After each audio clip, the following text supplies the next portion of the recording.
बिस्मिल्लाहिर्रहमानिर्रहीम। अस्सलाम वालेकुम नाज़रीन, मैं आसमा शिराजी। प्रोग्राम है फैसला आपका। बहुत सारे अहम मामलात हैं जिनके ऊपर रोजमर्रा की जो गुफ्तगू है उसमें बातचीत रह जाती है। आपको इन्फॉर्म करना जो कि हमारा आपका हक है कि हम आपको इन्फॉर्म करें, उसमें कुछ कमियां रह जाती हैं। बहुत दिनों से हम सोच रहे थे वैक्सीन के ऊपर प्रोग्राम करेंगे और आज बड़ी खबर आ ही गई कि पाकिस्तान की हुकूमत ने, NCOC ने एक जामे वैक्सीनेशन प्लान जो है वो मुरतब कर लिया है और उसके हवाले से एक स्ट्रेटजी भी बना ली है। उसके हवाले से तमाम जो स्टेक होल्डर्स हैं उनको भी आगाह कर दिया गया है और अब ये सुनना बाकी है कि कब से बाकायदा वैक्सीनेशन जो है उसका आगाज हो जाएगा। उसमें बहुत सारी चीजें हैं, जैसे एक पूरा एक सेंटर बनाया गया है, इसमें एक NIMS के नाम से एक और NCOC के ज़ेरे एहतमाम एक और इदारा भी कायम किया गया है और उसके मुताबिक जो है वो पाकिस्तान के अंदर वैक्सीनेशन को देखा जाएगा। इससे पहले जो हमें ट्रैकर बता रहा है ब्लूमबर्ग का, पाकिस्तान के जो दुनिया के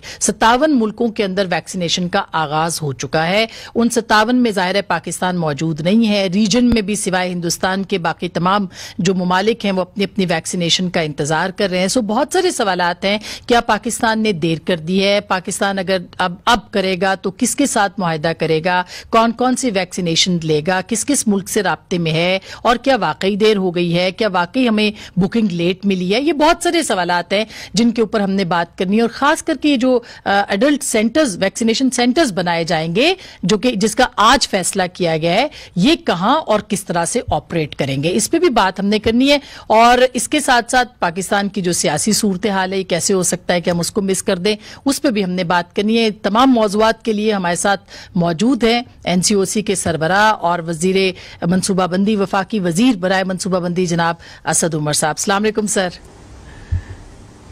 जी वालेकुम सलाम। बहुत बहुत शुक्रिया, आपने हमें वक्त दिया। पहले तो ये जो एतराज़ात उठाए जा रहे थे और अपोजिशन भी इस पे बात करती दिखाई दी, पाकिस्तान का नेशनल मीडिया भी, कि वैक्सीनेशन के हवाले से हुकूमत पाकिस्तान अभी तक सेंसिटाइज नहीं हुई है या शायद उन्होंने इसके ऊपर कोई प्रोग्राम नहीं बनाया। तो आज एक अच्छी खबर तो आ गई है। कुछ तफसील बताएंगे कि ताखीर क्यों हुई इस सिलसिले में? ये आपको किसने कहा कि ताखीर हुई?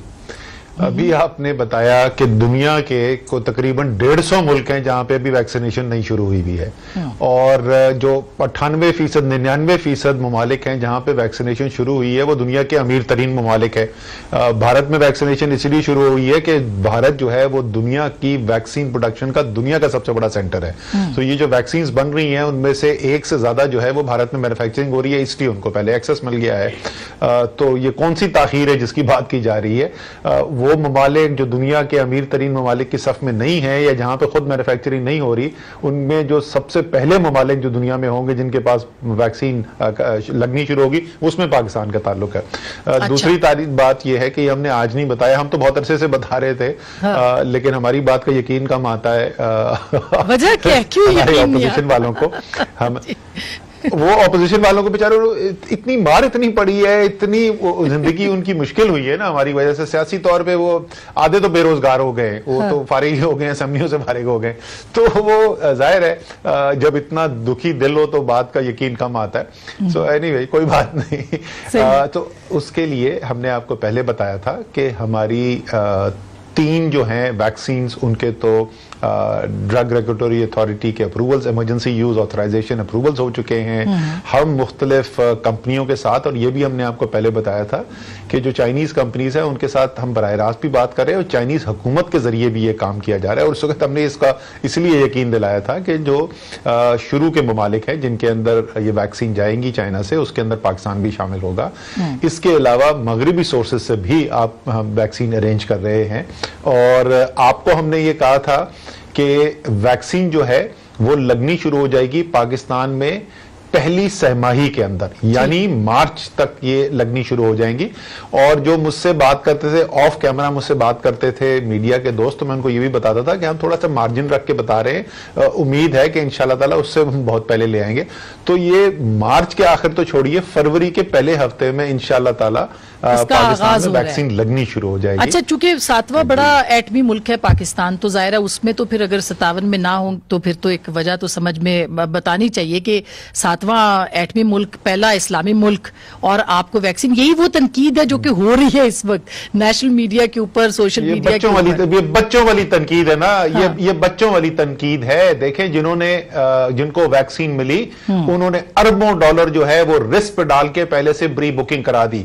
अगर हम पाकिस्तान वाले ट्रायल अप्रूव होने से पहले अरबों डॉलर की बुकिंग करा के बैठ जाते तो अभी तक तो हम सब बैठे होते नैब की कस्टडी के अंदर, और मीडिया में आप लोगों ने हमारे उड़ा दिए होते परखच्चे कि इन्होंने, एक गरीब मुल्क है जिसके अंदर इतनी बजट की कमी है।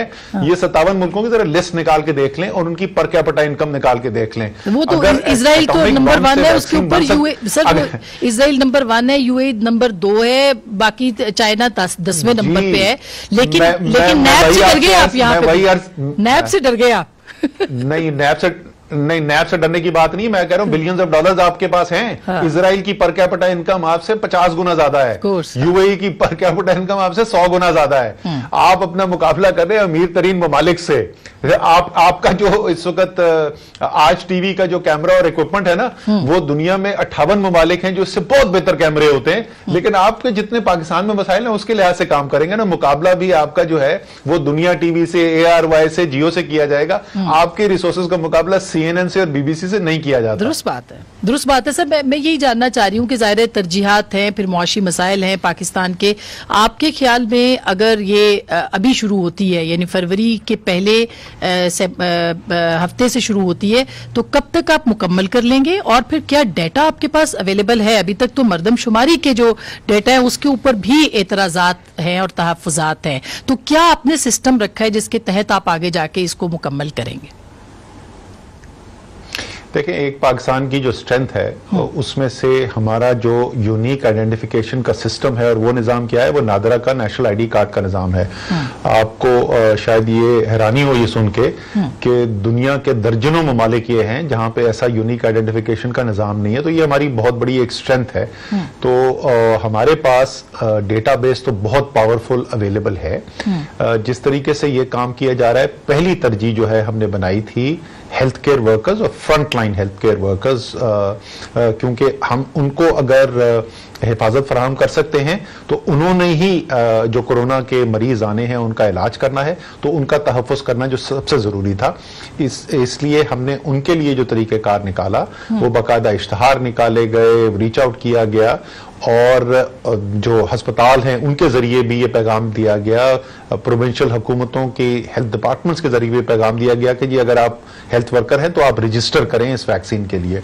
तो आज सुबह के जो आदाद शुमार थे हमारे पास, उसमें 4,80,000 से ज्यादा हेल्थ केयर वर्कर रजिस्टर कर चुके थे, और उसमें से फ्रंट लाइन वर्कर्स जो है वो कुछ 4,15,000 के लगभग जो है वो फ्रंट लाइन वर्कर्स थे। तो उनकी निशानदेही तो ऐसे की जा रही है। अगली जो तरजीह है वो 65 साल या उससे ज्यादा उम्र के जो पाकिस्तानी हैं वो हैं, और वो नादरा का जो रिकॉर्ड है वो सबसे उसकी ताकतवर हमारे पास डेटाबेस है।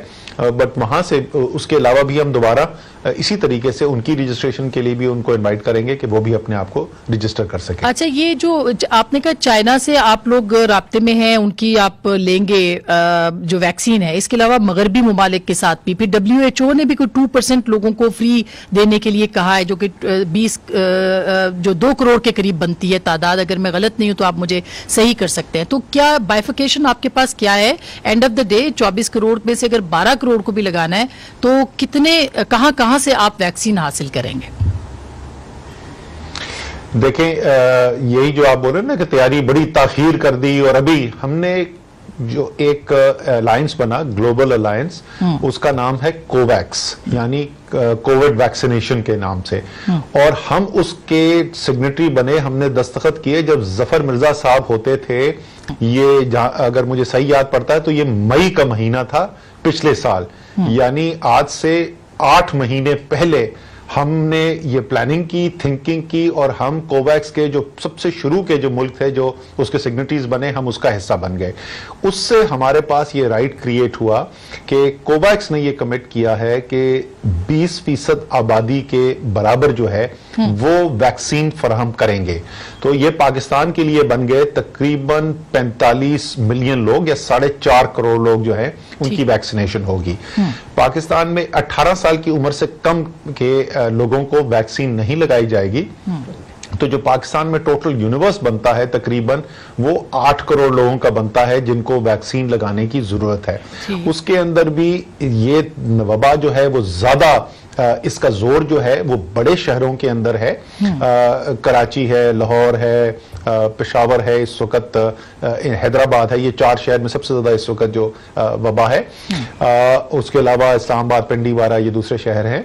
तो यहां की कंसंट्रेट करके इनकी पॉपुलेशन को किया जाएगा। तो हमारा अच्छा दूसरी चीज ये है कि ज़ाहिर है आप जबरदस्ती तो लगा नहीं सकते, ये तमाम ममालिक के अंदर देखा जा रहा है, अमेरिका के अंदर भी है, भारत में तो बहुत हमने देखा है कि लोग, बहुत सारे लोग जो हैं वो नहीं समझते कि उनको ये वैक्सीन लगाने की जरूरत है। मैं तो अपील करूंगा सबको कि वैक्सीन जरूर लगाएं।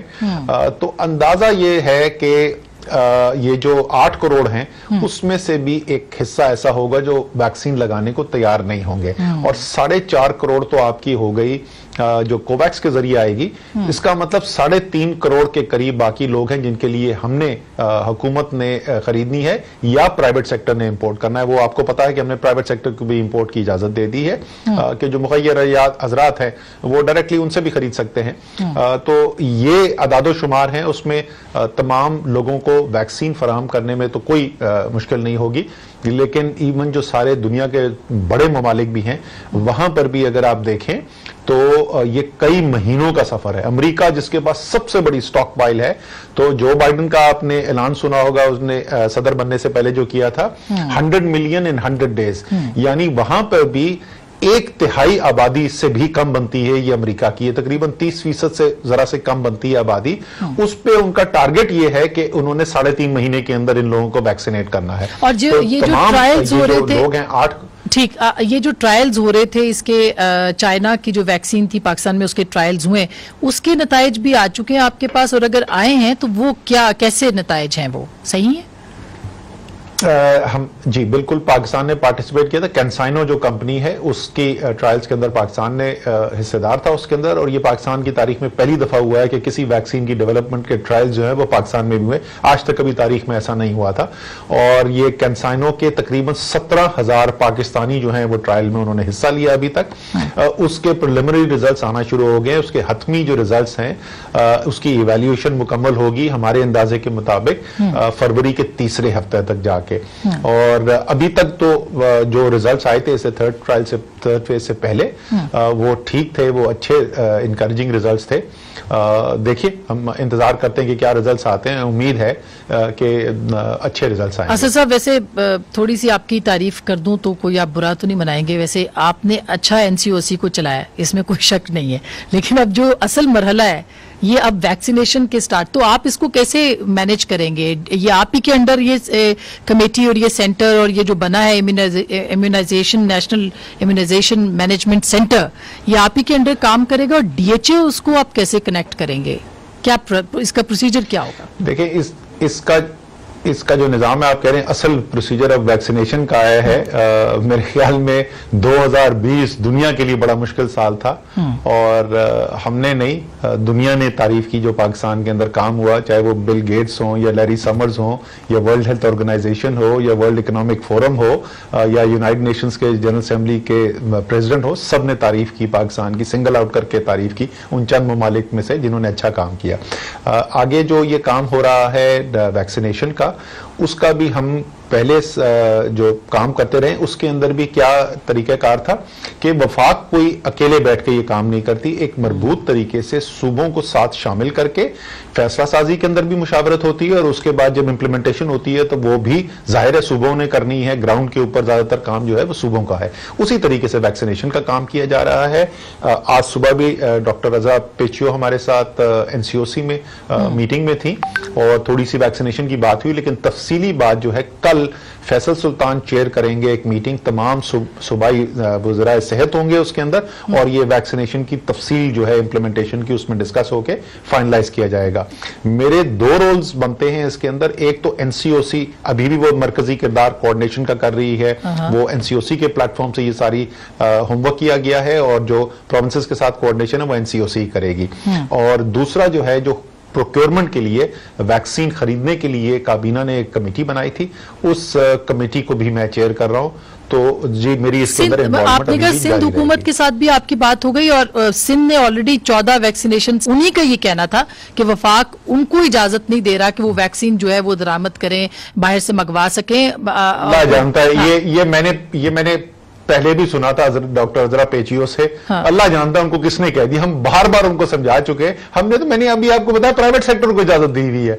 किसने रोका है उनको वैक्सीन लाने से? जरूर लेके आए। मैं तो इनकरेज करता हूं कि जरूर लेके आए वैक्सीन। लेकिन आप तारीफ तो करेंगे कि उन्होंने तो सेंटर्स बना दिए, कायम भी कर दिए। जी देखिए, मैंने हमेशा से कहा है, आपको पता है कि पिछले पूरे साल में, लेकिन आपको सिर्फ सिंध नजर आता है, मैं तमाम सूबों की तारीफ करता हूं। आपको पता है मैंने बार बार तारीफ की है और अभी भी मैंने आपको बताया कि जो पिछले साल जो भी कामयाबी हासिल हुई उसके अंदर सूबों की बराबरी की शिरकत थी और खास तौर पे चीफ सेक्रेटरीज और उनकी टीम्स ने जबरदस्त काम किया। उनकी जितनी तारीफ की जाए कम है। और दूसरे सूबों की तरह सिंध भी इसके अंदर शराकतदार रहा है और अभी भी है। वैक्सीनेशन सेंटर सिर्फ सिंध में नहीं बने, वैक्सीनेशन सेंटर्स सारे पाकिस्तान के अंदर तैयार हो चुके हैं। और आपको ये बता दूं कि ये वैक्सीनेशन जो है वो तकरीबन 600 सेंटर्स में पाकिस्तान में हो रही है, की जाएगी और वो तकरीबन सब तैयार हैं। अच्छा, वो सिर्फ सिंध में 14 नहीं बने। ये तो बड़ी इंकरेजिंग खबर है सर। इस पे हमें जरूर एक नेशनल उसके कॉज के तौर पे इसको लेना चाहिए, क्योंकि ये बहुत बड़ी वबा है जिससे पाकिस्तान भी निमट रहा है, पूरी दुनिया भी। अच्छा है, अच्छा काम होगा तो सभी तारीफ करेंगे। मगर मैं एक छोटी सी ब्रेक लूंगी। ब्रेक के बाद हम वापस आएंगे और कुछ पाकिस्तान की इकॉनमी और सियासत के हवाले से और ब्रॉडशीट के हवाले से भी असद साहब से बात होगी। हमारे साथ रहिएगा।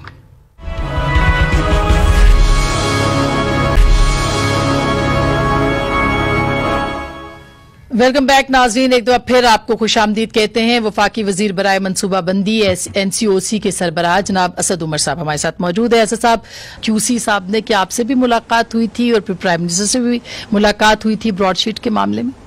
उन्होंने कहीं पे ये नहीं कहा कि मैं ब्रॉडशीट के सिलसिले में उनसे मिलने गया था और ना उन्होंने कोई जिक्र किया। यानी आपको कतई तौर पर इल्म नहीं था कि वो इस सिलसिले में मिलने के लिए आ रहे, और आपसे उन्होंने कोई बात नहीं की इस बारे में कि ब्रॉडशीट के हवाले से कुछ बात होनी चाहिए? जी, उन्होंने कोई ब्रॉडशीट का जिक्र नहीं किया क्योंकि उनका बराह रास्त ब्रॉडशीट से ताल्लुक ही कोई नहीं था।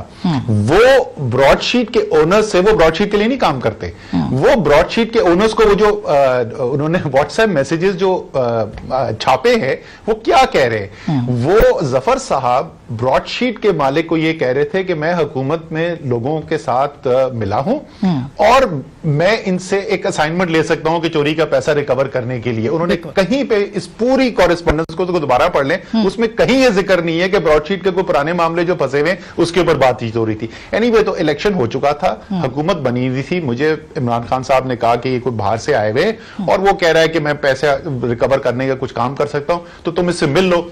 मैं उनसे मुलाकात की, मैंने उनको अपना फीडबैक दे दिया। जी मेरे ख्याल में ये मेरा फीडबैक है, लेकिन जाहिर है वो मेरी फील्ड नहीं है, तो इसका क्या करना है? तो उस वक्त उन्होंने कहा कि अच्छा शहजाद अकबर से मिलवा दो। शहजाद अकबर साहब से मिलवा दिया। उसके बाद की बात जो है शहजाद अकबर बता चुके। मेरी उनसे एक दफा, हो सकता है 2 दफा मुलाकात हुई हो, बट मेरे ख्याल में 1 दफा हुई थी। तो और उसके अंदर ये उन्होंने जरूर बात की थी कि हमारे पास ये कैपेबिलिटी है कि हम चोरी की दौलत को रिकवर कर सकते हैं, लेकिन उसमें कोई रेफरेंस ब्रॉडशीट का नहीं था। अच्छा, अब ये तो बहुत अच्छा हो गया, आपने इसकी तफसीलात भी बता दी। लेकिन ये जो कमीशन अब बना है, जो कि यक रुकनी कमीशन है, इसमें अजमत सईद शेख साहब को इसका सरबराह बनाया गया, लेकिन उनके ऊपर खुद बहुत इल्जामात है। इस पूरे JIT जो पहले पनामा की बनी उसके हवाले से भी, उसके बाद से भी, उससे पहले से भी, तो क्या आपको लगता नहीं है कि कोई अच्छी सिलेक्शन नहीं है हुकूमत की तरफ से?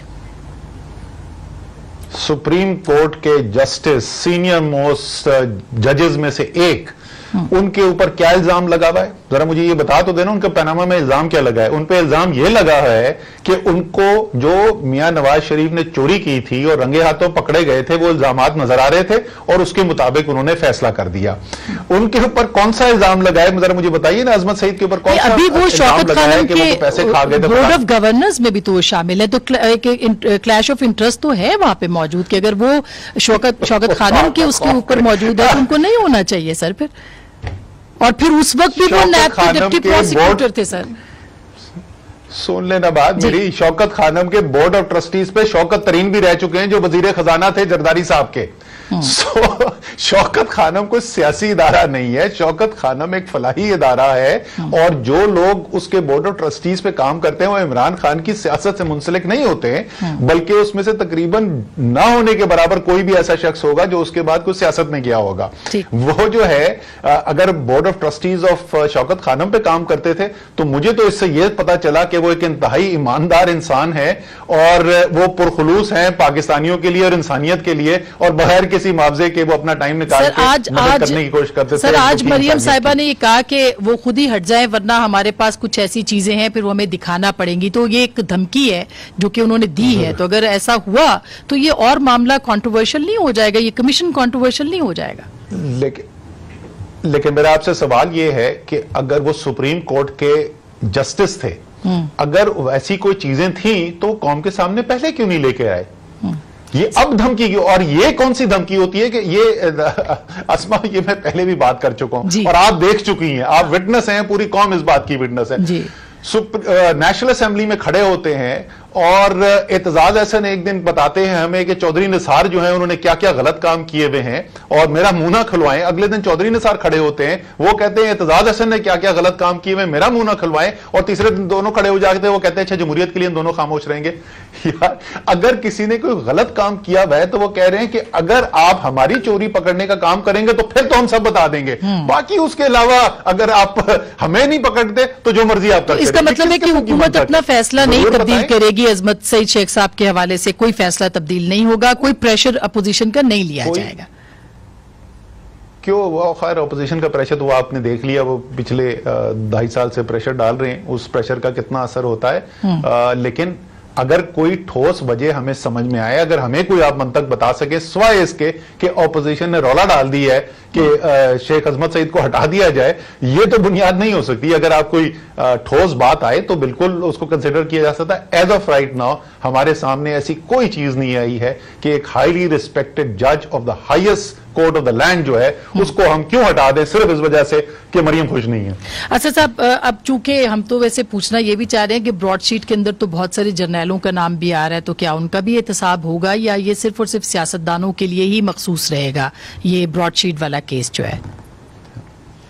सर सही, तो पहले तो मेरा सवाल ये होगा कि ये दो जो इतने बड़े जमहूरियत के अलमबरदार और चैंपियन जो हैं, 5 साल एक की हुकूमत थी, 5 साल दूसरी की हुकूमत थी, ये सारे ब्रॉडशीट के काम पहले हो चुके थे, तो इन्होंने उन जर्नैलों के खिलाफ एक्शन क्यों नहीं लिया था?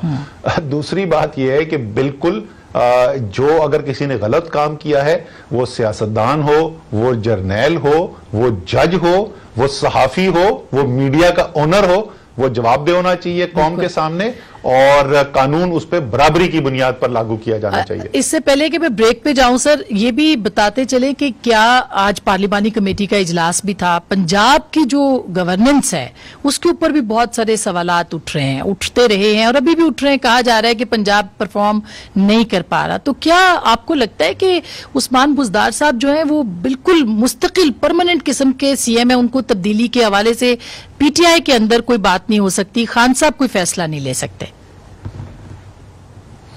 देखिए, कोई किसी वजीर को लगाना या किसी वजीर आला को लगाना एक आदमी की सवाबदीद है, वो पार्टी के चेयरमैन और प्राइम मिनिस्टर इमरान खान है, तो ये तो फैसला किसको रखना है किसको नहीं रखना वो दूसरे करेंगे। जहां तक परफॉर्मेंस की बात है, बड़ा जमहूरी माहौल होता है और बड़ी खुल के तनकीद भी होती है और उसमें से हमारी कारकर्दगी के ऊपर भी तनकीद होती है, सूबों की कारकर्दगी के ऊपर भी तनकीद होती है। आज मुझे नहीं याद कि कोई खास कोई पंजाब के ऊपर बात हुई हो, आज और इश्यूज के ऊपर बात हुई थी, हो सकता है किसी ने बात की हो, लेकिन कुछ ज्यादा मुझे कोई याद नहीं पड़ता कि आज कोई पंजाब के ऊपर नहीं। वो पंजाब से जो नाराज अरकान है रुकने सूबाई असेंबली, उनके कुछ एतराजात सामने आ रहे हैं और खुद फॉरवर्ड ब्लॉक की बात हो रही है पंजाब असेंबली के अंदर, और यहाँ अपोजिशन भी कह रही है कि तब्दीली के इशारे पंजाब से वहां पे हो सकता है। हाँ, अच्छा, वहां पे मुझे नहीं पता इसका, मैं समझा कि आज एमएनएस के साथ जो पार्लिमानी पार्टी का इजलास हुआ था प्राइम मिनिस्टर का, आई थॉट आप उसके बारे में पूछ रही, तो उसमें मुझे कोई ऐसी खास पंजाब की कोई बात नहीं मुझे याद। लेकिन वहां पे जो तब्दीली की बातें हो रही हैं पंजाब की, उसके बारे में आप क्या कहेंगे? क्योंकि अपोजिशन शायद वहां पे कुछ कोशिश हो रही है कि कुछ पंजाब से तब्दीली का आगाज किया जाए, जो बिलावल साहब ने कह भी दिया कि अदम एतमाद वहां लाई जाएगी पंजाब के अंदर। ये तो जी बिल्कुल उनका जमहूरी इस्तेहकाक है। वो बिलावल जो हैं वो प्राइम मिनिस्टर की यहाँ पे भी वोट ऑफ नो कॉन्फिडेंस लाना चाहते हैं। हाँ। जाहिर है हमें एतमाद है कि वो अगर लाएंगे ऐसा कोई वोट ऑफ नो कॉन्फिडेंस, वो पहले भी देखा जा चुका है, इसीलिए मुस्लिम लीग नून इसकी मुखालफत भी कर रही है कि joint session of the parliament जहां पे वाज़े अक्सरियत मौजूद थी अपोजिशन की, वहां पे तो वो फैटफ के बिल्स को डिफीट नहीं कर सके। तो इसलिए उनको शक है, लेकिन ये उनका जमहूरी हक है, वो अगर इस्तेमाल करना चाहते हैं तो जरूर करें। इसमें कोई, मैं ये नहीं कह सकता कि वो जो काम करें कोई गलत काम है या गैर जमहूरी काम है। मैं एक छोटी सी सब ब्रेक लेती हूँ, ब्रेक के बाद हम बात करेंगे। 31 जनवरी की डेडलाइन अपोजिशन ने दी थी कि हुकूमत रुखसत हो जाएगी, 31 जनवरी में 4 दिन ही रह गए हैं, तो कहां तक ये मामला पहुंचेगा और फिर लॉन्ग मार्च होगा पहले या अदम एतमाद आएगी? हुकूमत की कितनी तैयारी है, अपोजिशन से बात करनी है कि नहीं? ब्रेक के बाद इस पे बात करेंगे।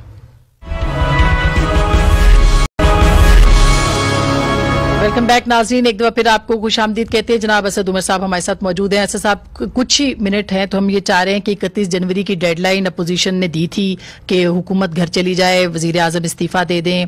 अब उसके इम्कानात तो मादूम ही हो चुके हैं, लेकिन आपको क्या लगता है कि पीडीएम की तहरीक, जिसका कहा जा रहा है कि कोई नुकसान नहीं, काफी नुकसान हो नहीं रहा अगर देखा जाए पोलिटिकली पीटीआई को?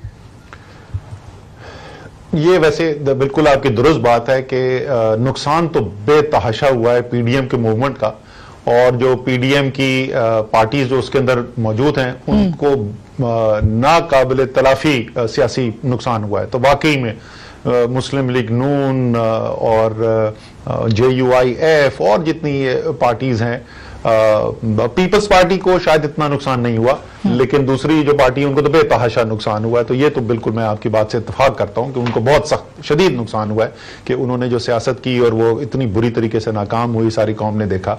जहां तक आप 31 जनवरी की बात करिए, ये डेडलाइन 31 जनवरी नहीं थी, और ये 31 जनवरी 2021 तो बिल्कुल भी नहीं थी। ये पहली डेडलाइन थी दिसंबर 2019, फिर थी उसके बाद मार्च 2020, फिर थी ये अक्टूबर 2020, फिर थी ये दिसंबर 2020, अब थी वो जनवरी 2021। अब वो नई कह रहे हैं कि सेनेट के इलेक्शन के बाद शायद कुछ होगा। बिल्कुल ये डेडलाइंस देना उनका हक है, उसमें बुरी तरीके से नाकाम होना भी उनका हक है, उनका सियासी हक है। अगर वो बार बार सियासी नाकामी देखना चाहते हैं और सारी कौम को दिखाना चाहते हैं तो ये उनका सियासी हक है। अच्छा, लेकिन सर हुकूमत को वाकई अपोजिशन से तो शायद कोई नुकसान ना हो, लेकिन हुकूमत को क्या खुद से नुकसान नहीं है? क्योंकि जो महंगाई है वो काबू नहीं हो रही, चीनी की कीमतें तक काबू नहीं हो रही, तो ये सूरत हाल कोई अच्छी सूरत हाल तो नहीं है किसी भी हुकूमत के लिए, नहीं होती, आपके लिए भी नहीं है। अच्छा, ये अच्छी बात यह है अस्मा शिराजी की बड़ी सियासत पे गहरी नजर रखती हैं, तो क्योंकि बड़ी नजर इनकी गहरी रहती है सियासत के ऊपर, तो इसको तो ये मईशत जो है ना उसके ऊपर ज्यादा टाइम वाइम लगाती नहीं है। अस्मा आदाद शुमार देखा करें, वरना मुझसे मांग लिया करें। मैं तो अपने घर का बजट देखती हूँ बस। चीनी की कीमत आपके जरा घर के बजट पे आते, मैं आप अपने घर में सिर्फ चीनी नहीं खरीदती, आप जरा आपके घर के बजट पे आते हैं ना, उसी पे आते। देखिए जो महंगाई है ना, उसको नापने का जो तरीका है वो एक बड़ा मुश्किल सा अंग्रेजी टर्म थी, सेंसिटिव प्राइस इंडेक्स। ज्यादातर जो उसमें आम इस्तेमाल की चीजें होती है, तो मैंने उस PBS से दरखास्त करके एक नया उसका नाम, उर्दू नाम, हसास कीमतों का अशारिया। हसास कीमतों का अशारिया जो है वो जनवरी 2020 के अंदर 20% की सतह से ऊपर था। इसीलिए आप जनवरी 2020 की तकरीरें देखें वजीर आजम की, असद उमर की, और वो पब्लिकली कह रहे थे कि महंगाई सबसे बड़ा चैलेंज है और हमने इसके ऊपर काबू पाना है। उसके ऊपर काम होता गया, पहले शुरू में कम कामयाबी थी, फिर आहिस्ता आहिस्ता कामयाबी बढ़ती रही। इस वक्त हसास कीमतों का वो जो अशारिया है वो अगर पिछले आप 3-4 हर हफ्ते वो रिलीज होता है, अगर आप उसको देखें तो वो ये 6% से जरा सा कम या 6% से जरा सा ज्यादा होता है। और ये पाकिस्तान की जो औसत तारीखी महंगाई रही है ये उससे कम है। तो वो जो महंगाई का वो आपकी ये स्टोरी 1 साल पुरानी बड़ी बेहतरीन स्टोरी थी, अब वो स्टोरी जरा से सर मुझे तो असद उमर साहब की एक ही तकरीर याद है कि पेट्रोल, एक ही तकरीर आपकी मुझे याद है, बड़ी जबरदस्त तकरीर थी कि पेट्रोल की कीमत क्यों बढ़ती है और उस पर हुकूमत पाकिस्तान कितने पैसे अपने पास रखती है। तो मैं तो उसको समझती हूँ, उसके हिसाब से अभी भी हुकूमत पाकिस्तान ज्यादा पैसे ले। मैं उसी तकरीर का आपको हवाला देता हूं। उसके अंदर मैंने आपको बताया था कि कितने फीसद टैक्स लगाया जा रहा है। आप वो तकरीर उठा के देख लें कि इसहाक डार साहब ने पेट्रोल और डीजल पे कितना टैक्स लगाया हुआ था। 8 महीने असद उमर के उठा के देख लें कि उसमें पेट्रोल और डीजल में कितना टैक्स था। जो कहा था वहां पे वही करके दिखाया था आसमा। हाँ, लेकिन अभी तो नहीं, अभी भी तो गवरमेंट तो आपकी है, ठीक है, आप वजीर खजाना नहीं है, मगर हुकूमत आपकी। इस वक्त जो कीमतों में इजाफा, बिजली की कीमत में इजाफा सर, पेट्रोल की कीमत में इजाफा, चीनी की कीमत में, घी की, वैसे आप वाकई में आप आसमा बिल्कुल ठीक बात कर रही हैं। ये पाकिस्तान की तारीख में पहली दफा किसी ने सुना है कि बिजली की कीमत में इजाफा हुआ है। पहली दफा पेट्रोल की कीमत, आज तक पाकिस्तान में कभी ना बिजली की कीमत बढ़ी थी या खुदा सर हमेशा होता रहे, लेकिन तहरीक-ए-इंसाफ के दौर में तो होना चाहिए जी। सुन लेना बीबी, आज से 10 साल पहले पेट्रोल की कीमत 140 जा चुकी है। आज से 8 साल पहले चीनी की कीमत जो है वो 120 जा चुकी है। जब मैं सिर्फ फर्क एक ही है, महंगाई उस वक्त भी हुई, महंगाई अभी भी हुई, सिर्फ फर्क यह है वो डिटाई से बेशर्मी से कहते थे कुछ नहीं है, हमें अवाम का दर्द का एहसास है और हम नहीं झूठ बोल सकते थे। जिस वक्त महंगाई की शरह ज्यादा थी तो हम आपके सामने खड़े होकर कहते थे हां महंगाई है, अवाम को इससे तकलीफ हो रही है। अगर आप तफसील में जाना चाहती हैं तो मैं आपको यह भी बता दूं कि क्यों हो रही थी महंगाई और अब क्यों कम हो गई है। जिस वक्त आपने खसारा जो है 20 अरब डॉलर सालाना पे पहुंचा दिया और उसकी वजह से रुपया फटा, और वो हमारे वक्त में नहीं फटना शुरू हुआ था। जनाब मिफ्ता इस्माइल वजीर खजाना पाकिस्तान ने बिल्कुल सही फैसला किया कि इसहाक डार ने डुबो दी है पाकिस्तान की मईशत, पॉलिसीज रिवर्स की और रुपया गिरना शुरू हो गया। और मुस्लिम लीग के आखिरी 7 महीनों के अंदर 17 रुपए की कदर गिर गई। उसके बाद 10 रुपए और गिर गई इंटरिम गवर्नमेंट में और मजीद तहरीक इंसाफ की गवर्नमेंट में। उससे महंगाई का तूफान आया। वो तूफान अब क्योंकि पिछले 1 साल से इस्तेकाम है रुपए की कदर में, इसलिए महंगाई भी नीचे आ गई। अच्छा सर, ये पहली दफा नहीं पाकिस्तान में हुआ। अच्छा सर, मैं इस पे बहुत हम बात कर सकते हैं, लेकिन वक्त बिल्कुल आपके पास भी कम है। आखिरी सवाल कि अब आपको क्या लगता है कि आप क्या कर सकते हैं कि महंगाई अगले कितने अरसे में, आपको क्या लगता है कितने इशारिये कम हो जाएंगे और लोगों को कुछ रिलीफ मिल सकता है? अगर आप पाकिस्तान से मुवाजना कर रहे हैं, पिछले हुकूमतों की तारीख से मुवाजना कर रहे हैं, तो अभी भी इस वक्त जो हालात जहां पे अब आ गई, ऐसा 1 साल पहले नहीं था, अब जहां पे आ गई है, ये पाकिस्तान की तारीखी औसत से बेहतर है। लेकिन जाहिर है कोशिश जारी रहेगी कि और इसके अंदर मजीद बेहतरी की जाए। बहुत बहुत शुक्रिया, थैंक यू सो मच जनाब असद उमर साहब, वफाकी वजीर मनसूबाबंदी और NCOC के सरबराह। हमें बहुत तफसील से बता रहे थे कि पाकिस्तान की हुकूमत ने वैक्सीनेशन के लिए क्या इक़दामात का इरादा किया और पाकिस्तान की मईशत जो है वो किस हद तक बेहतर हो सकती है और हो गई है। गुफ्तगू आपने सुनी, फैसला आपका।